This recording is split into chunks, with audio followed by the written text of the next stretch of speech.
អូខេបាទសួស្តីពុកម៉ែបងប្អូនបាទក៏ដូចជាអតិថិជនបាទរបស់ឃ្លាំងបុណ្យណា168ផងដែរពុកម៉ែបងប្អូនបាទថ្ងៃនេះយើងជួបគ្នាទៀតហើយជាមួយនឹង Toyota បាទ Tundra ដែលមានឆ្នាំផលិត2012ពុកម៉ែបងប្អូនបាទជាមួយនឹងប្រភេទបាទ Option Limited Full ពេញតែម្ដងបងប្អូននេះដែលយើងបានធ្វើការ modify បាទ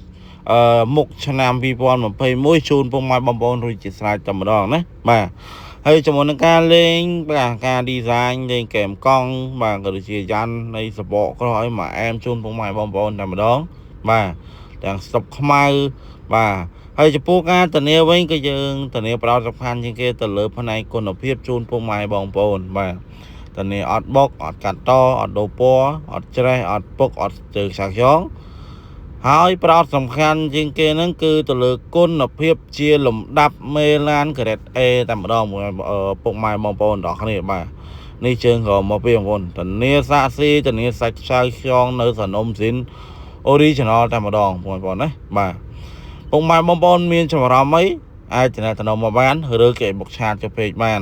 បាទទិញដាច់វាយដូរឬបងរំលោះបានគ្រប់25ខេត្តក្រុង